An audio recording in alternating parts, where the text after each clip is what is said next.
This year, I read 75 books. Is it good? Is it bad? Who knows? No one knows. There are different schools of thoughts on this topic. Let's discuss it. Hello, welcome back to my channel. You're watching Dreaming Stories. If you've noticed, if you watch actually my previous videos, you probably noticed that I'm flip-flopping between my channel names. I'm still trying to set it up to my liking. We'll see where I'll end up. Stay with me. But today, I would like to discuss with you a very exciting and very original topic of my annual reading stats. For the duration of this video, please stay with me and agree that you pretend that you're very surprised and you're very, very fascinated by this topic, and that I'm the first person that actually published this video. And as already mentioned, I finished 75 books this year. It is actually my highest number of books per year. As you can see, 75 books this year actually account for 250% of my reading goal. Don't be surprised, it's normal. I am a very anxious human being, and I really don't like to feel the pressure of reading. I love reading, I love the process, but I'm not a big fan of these huge reading challenges when people are posting a reading challenge of 100, 200 books, 300 books. I'm not really fan of this sort of numbers because I think it can distort potentially your enjoyment of reading, your perception of books, and sometimes push you into some dark, dark corners of reading when you deliberately start reading some shorter books just to catch up on your channel. So I'm trying to avoid the situation, and I deliberately put my reading goal at 30 books a year, every year, because I know it is very reachable. I always manage to achieve it pretty much in the beginning of the year, definitely by a midpoint of the year. And I don't feel the pressure, and then actually can celebrate my achievement, be happy about myself, and just enjoy what I read. Should you do the same? I'm not sure. I am not sure I can recommend it, but it definitely eliminates the anxiety of reading. You don't feel the pressure. Let's actually age a little bit towards the end of the screen so you can have a better view of my stats because they're beautiful. So as you can see, my first book of the year was a memoir of Chris Broad. He's a very famous YouTuber, and he wrote a book abroad in Japan. That was my first very happy, very entertaining book of the year. And I finished the year with a bang, with a horror book that I actually really enjoyed as well. It's a horror story by Grady Hendrix. He's one of my favorite authors recently. Am I a happy reader? Am I a sad one? So as you can see on this graph, I am going into very, very dark places by the end of the year. So I started my year on a happier note. My mood graph is actually upwards, so you can see I had happier, more positive books in the beginning of the year, and I started aging downwards, and I ended up reading actually very sad, disturbing, and lots of horror books by the end of the year. Probably that's why my graph is actually edging downwards. So there is actually another more detailed graph of your reading mood. As you can see on the screen, my highest predominant mood of my reading year was dark fiction. I'm not surprised because I think it was quite a rule for me already for a few years. I was trying to check the stats for a few years already. So I think my predominant mood for my reading is usually dark and something disturbing. So if you're a fan of light and cozy fiction, I'm not sure if we will vibe with you, but at the same time, you still can watch my channel, maybe get some recommendations for your darker moods. As you can see, the dark mood is followed by mysterious, adventurous, and tense. I think the reason for it happening actually because I read lots of fantasy and horror books this year. So you will see it in my latest stats that we'll be discussing just in a few seconds. But yeah, I think Adventurers is predominantly driven by my fantasy reads, and the tense and dark mood probably by fantasy and by horror books. So these are my two biggest genres that I read during 2024. So yeah, as I mentioned, we can see a more detailed breakdown of genres that I read during 2024. So if you have a look, you might be surprised by this graph because I think it's a bit different from what Goodreads and some other websites propose. But I actually prefer this one because if you try to calculate and if you try to sum up the number of books for each of these genres, the total number will exceed my total number of books read during 2024. It is peculiar, but the reason for it, I think, is quite clever because some of the books can fit several genres or several categories.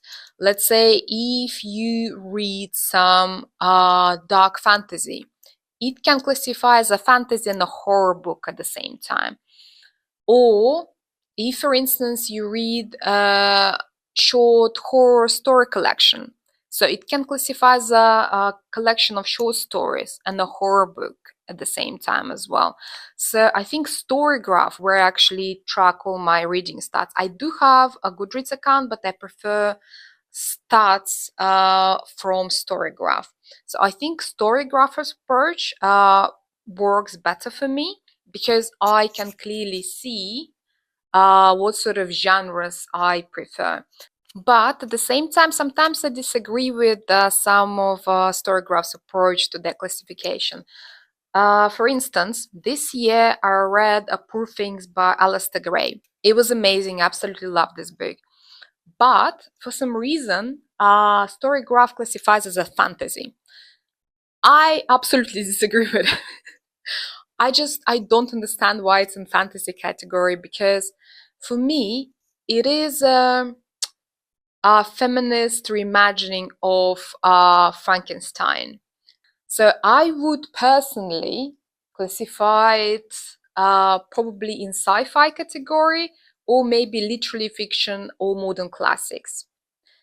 I would never even think to put it in fantasy, but Storygraph for some reason decided it's a fantasy book. I strongly disagree with it, but I didn't actually manage to find a way to change the proposed category. If you're using Storygraph, if you know how to do it, please let me know.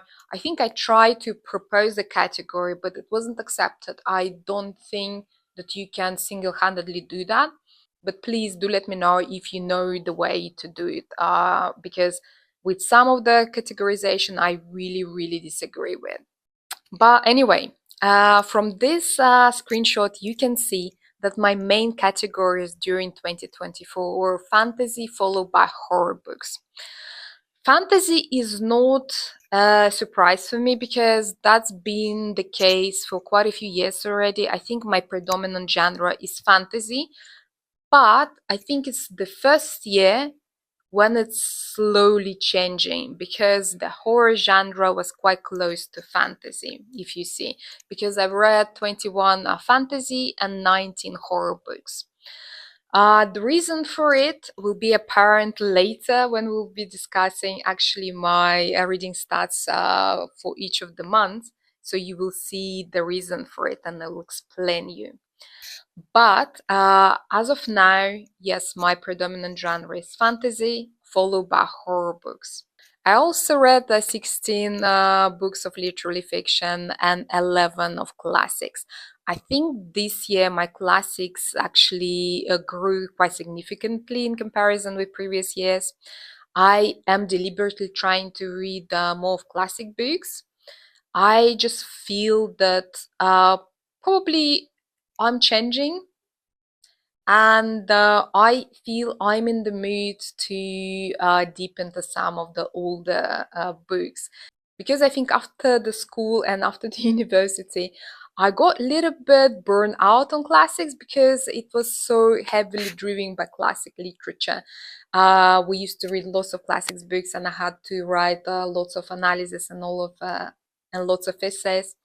I feel that I was a bit burned out, but nowadays I feel I'm in the mood to go back to classic books and to explore the genre more. Let's see how it will be next year. But I think one of my new reading resolutions for the next year will be actually reading more literary fiction and the classic books as well. So these four genres were followed by mystery books. This year I managed to read 11 mystery books, 10 sci-fi novels, and 9 historical fiction. Historical fiction, I think, is quite a new genre for me. It was quite a surprise for me this year, so I managed to read 9 historical fictions. It's not a usual thing for me. I don't really read historical fiction usually, but I actually really enjoyed the historical fiction that I managed to read this year. I think it's about to change, so I will try to incorporate more of this genre during 2025. We will see, but I'll try. As you can see, I tend to read books with the medium pace, which accounts for 71% of my total reading, with the rest split between slow and fast pace. But I think that's probably the rule for pretty much everyone. I think majority of the books tend to be a medium pace. At the same time, just over half of my total reading is for books with a page count between 300 and 499. So I would say medium length. Again, I think it's true for majority of the readers. I think that's the average page number for the average book. Uh, Only exception probably if you are a fantasy reader, because fantasy books tend to be quite on a chunky side. But if you're not a heavy sort of fantasy reader, I don't think that that's be the case. So I think majority of your books will be in this category between 300 and 500 pages. As you can see, only 5% of my reading actually fell within this chunky category with a page count of over 500 pages.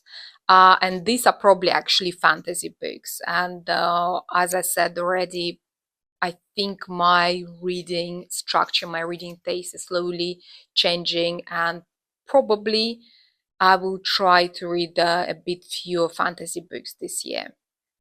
And quite a surprising fact for me personally that about 42% of my reading in 2024 fell under a short books category with a page count of under 300 pages. I think the reason for it that I started reading more shorter fiction at the end of the year, in the last 3 months of the year. You will see why in the next slide. As you can see, I read 75 books a year, which gives about 6.3 books a month, which is a very odd number. But yes, let's say about 6 books a month. The reason why I don't read more books is just due to my reading speed. As you can hear, English is not my first language. Sometimes it can be a bit complicated for me to read, especially some heavier books, some heavier theme books with some more complicated language. Generally, I'm okay. I read everything in English. I watch everything in English. I think my English is reasonably well, but at the same time, my reading speed is just lower than for an average native speaker. So if you're a native speaker, there is a very, very high chance that your reading speed is at least twice faster than mine. Well, what can I do? It's okay. We work with what we have anyway. And it's not about the numbers. It doesn't matter what other people tell you. It just doesn't matter how many books you read a year. I have plenty of friends that actually don't read at all, or I actually know people who have reading challenges to read one book a month, and they're absolutely happy and proud of themselves with these goals. And so should you be as well, because it's not about a number, it's about what you are getting out of it. If you enjoy reading, if you feel that you have sense of fulfillment, if you learn something out of it, if reading helps you in any way, it's great. It doesn't matter if you read 100, 200 books a year, or if you read one book a year, but the book that absolutely shook you and that transformed your world. It just doesn't matter. So I'm very happy with my 75 books a year. As I said already, it's the highest number I've ever done, actually. I think it's just due to this crazy idea that I came up with this year, aka opening this Booktube channel. We'll see, but I will actually try to control the number of books I read. Please don't expect anything out of me in terms of reading about 200 books a year. I don't think I will actually reach even 100 books a year, because I'm happy with the number of books I read, and I would rather just sit and think about them than try to change this never-ending struggle of reading the highest number of books online. It's just never gonna happen. But it's not about that. Just don't think about it. It just doesn't matter. In terms of page count, as you can see, I think my average length was about 300 pages a book. And this was due to the fact that I started reading shorter books by the end of the year. As you can see, I went through a reading slump in July, August, and September. It does happen from time to time. It did happen in 2023 as well, when I just couldn't read for about 3 months as well. There were some personal reasons. My brain just wasn't in the right place, and I just couldn't force myself reading. And you shouldn't either. So, as you can see, these 3 months, I wasn't really reading much. But what I realized upon my reflection for the reasons why it probably happened, I was reading some longer books before. So I was more focusing on longer fantasy books, and I think it just gave me a reading slump. And it's not a nice place to be in if you are reading, if you really enjoy reading, and you pick up a book, and no matter what you pick up, you just can't find anything there that attracts you. And it's a misery. Just all of them look dull and uninteresting and just not exciting at all.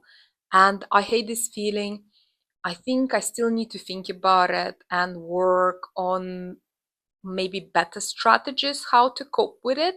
But at this moment, what I figure out, I just shouldn't really focus on one genre, because even from my reading stats for 2024, you see that I was reading predominantly fantasy, which is okay. That's usually my biggest genre, and I really enjoy it. But what I notice is sometimes it just gives me reading slumps, just because I'm so focused on the genre. And I just decided to enrich my reading, just look out of the genre, look outside of it, and try to find some books that I might enjoy outside of the genre. So I think one of my reading resolutions for 2025 will be actually reading different genres. If you've already seen my January reading plan video, you noticed that I decided to plan my reading around different genres. So I'm trying to incorporate different books in my reading plan, and hopefully I will be able to avoid the struggle this year. But as I already said, I went through a reading slump in July, August, September. It wasn't a really nice experience. And after that, in October, I decided to pick up again and incorporate shorter books in my reading, and actually added lots of horror books that month as well. It was a Halloween month. I was really in the mood for some spooky fiction, and it really, really helped me to drag me out of this reading slump. It was just a godsend idea, to be honest. So starting from October, in the last 3 months of the year, through October, November, and December, I read quite lots of horror. That's why horror is my biggest second genre for 2024. And as well, I actually added lots of shorter fiction. That's why my shorter books account for about 42% of my total reading. But it really helped me to just exit this reading slump and actually enjoy my reading. And you will not be able to see it in this stats, but actually my average rating for the books that I assign dramatically improved in November and December, just because I was enjoying my reading so much more and I wasn't feeling that I'm forcing myself to read. Another very interesting reading statistic that I have is about the format of the books that I read in 2024. As you can see, about 77% of the books I read in 2024 were in print. I do prefer reading physical books. I just love the feel of them, the smell of them. It just gives me this magical feel and huge satisfaction just to hold a book and admire it. But at the same time, 13% of my reading actually fell under audio category. I do like audiobooks, even though sometimes I find it a little bit more complicated to focus when I'm listening to a book. But at the same time, I just find it very, very convenient when, for instance, I'm going to the office or I'm going hiking or do something else. I do enjoy listening to audiobooks from time to time. Not every time. Sometimes I'm simply not in the mood for it, but I really find it convenient and sometimes try reading audiobooks as well. And sometimes I actually mix reading physically and listening on an audiobook. If, for instance, a book is a chunkier one, I sometimes actually buy it twice. I buy it physically and I buy it as an audiobook. And I just read it in both formats. When, for instance, I'm sitting home and I have time, I read it physically. And when I'm going somewhere, I just listen it to an audiobook. So it helps me not to stop reading and just engross myself in the story fully. The rest 9% of my reading was digital. I have a Kindle. I know lots of people recently post videos about evil Kindle, but I have some emotional connection to my Kindle, to be honest. If you watch some of my previous videos, I don't remember where I actually posted it, in which of the videos, but I did tell on that video that reading in the Kindle really helped me to improve my English at some point. During that time, one of my friends gifted me his used old Kindle because he was planning to buy a new one, and he just decided to give me this old version that he had. And it really, really helped me to improve my English just because of the built-in dictionary in the device. So I managed to actually read books and not to check the vocabulary all the time. So you just click on the word and it's being translated for you automatically. So it really improved my reading speed. It helped me to build up my vocabulary. And within probably half a year, I was fine with my English and I didn't really struggle anymore. So yeah, that was a bit of a memory lane story. But anyway, as you can see from this next slide, you can see the breakdown between the authors that I read this year. As you can see, my biggest read authors this year were Christina Henry and Richard Osman. I really like Christina's Henry darker fiction, but at the same time, from these three books that I read this year, I actually enjoyed only one. So I wasn't particularly happy with Christina Henry's book this year. And I really enjoyed Richard Osman's murder mysteries this year. I was reading his murder mystery series about a group of pensioners that are investigating murders. It really worked for me, even though I think for me personally, the quality deteriorates after the first book. I think it's just they don't evolve.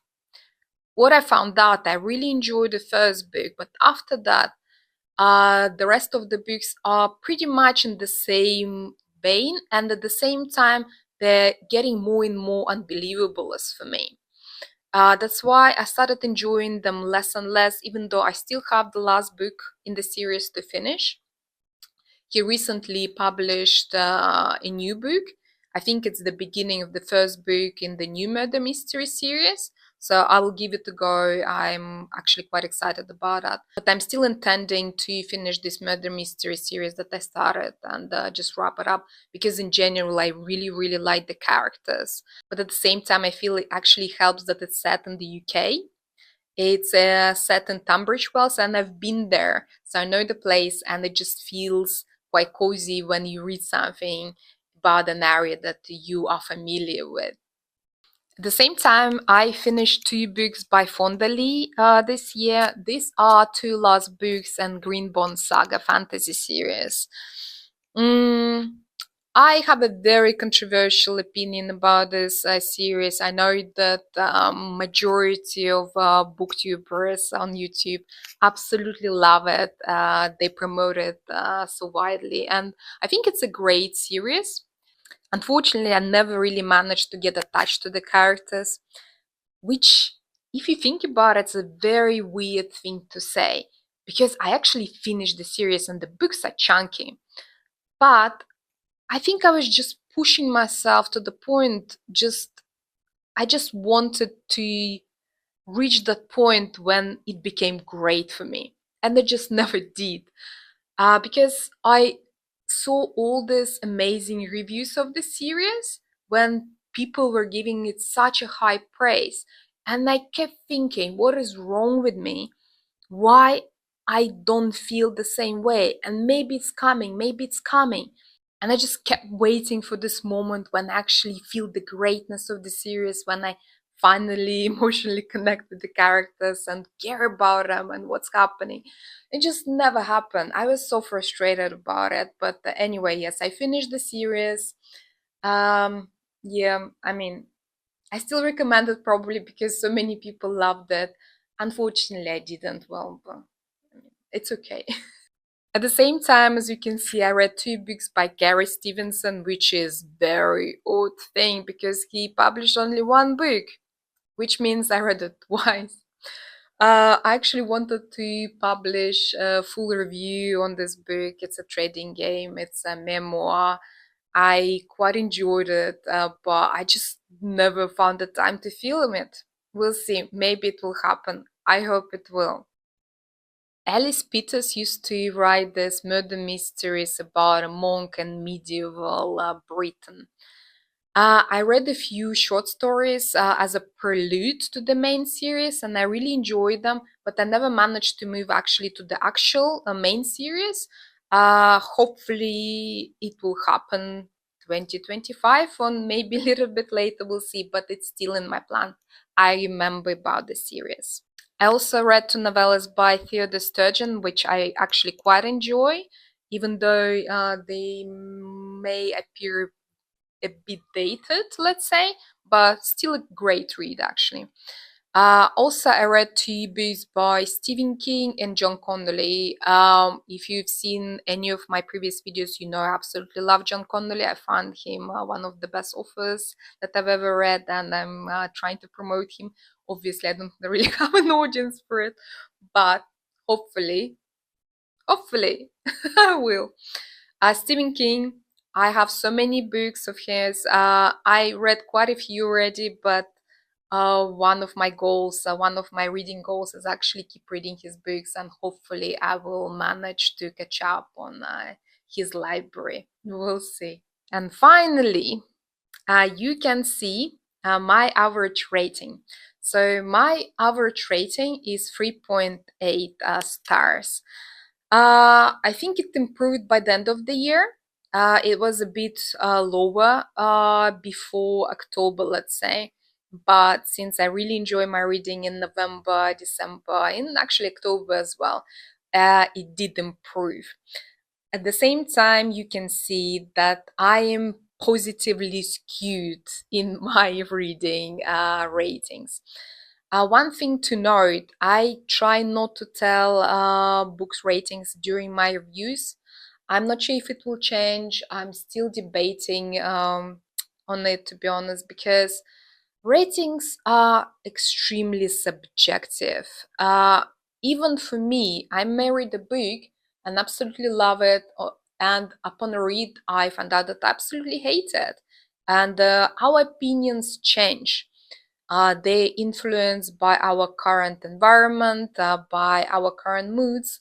They're influenced by our past experiences, and it's not something set in stone. And obviously, it's very different for everyone. So, if, for instance, I didn't like the book, it doesn't necessarily mean that the book is bad. It just simply means that it didn't work for me in this period of my life. So we should be very mindful of ratings. I think they have a purpose. For me, for instance, I do put ratings for myself just for me to understand if I actually enjoy this book during this time when I actually read it. And just generally track my enjoyment of reading. But at the same time, when we recommend books to people, even for instance, when some of my friends are asking me if I can recommend a book for them, I always try to ask them what they actually like reading, because the recommendation should be catered towards that particular person, because what I like may not work for others. So we should be really, really mindful of our ratings and our impressions of books, just because we're all different and we like different books, and it's brilliant. So every writer can find their perfect reader, and vice versa. I will not go into details here about my worst and best books for 2024. I will film separate videos on this topic, so stay tuned and you will see them shortly. I will try to post them a few days after this one so we can discuss our impressions of these books. But anyway, thank you very much for watching this video. Please let me know what you read, how many books you read. It doesn't matter if it's a 1 or 100 or 200. We can discuss it. We can share our stats and our impression of our reading. What do you think about reading moods? And if you have some ideas about what I said, and if you agree or if you disagree with me, I will discuss everything. See you soon.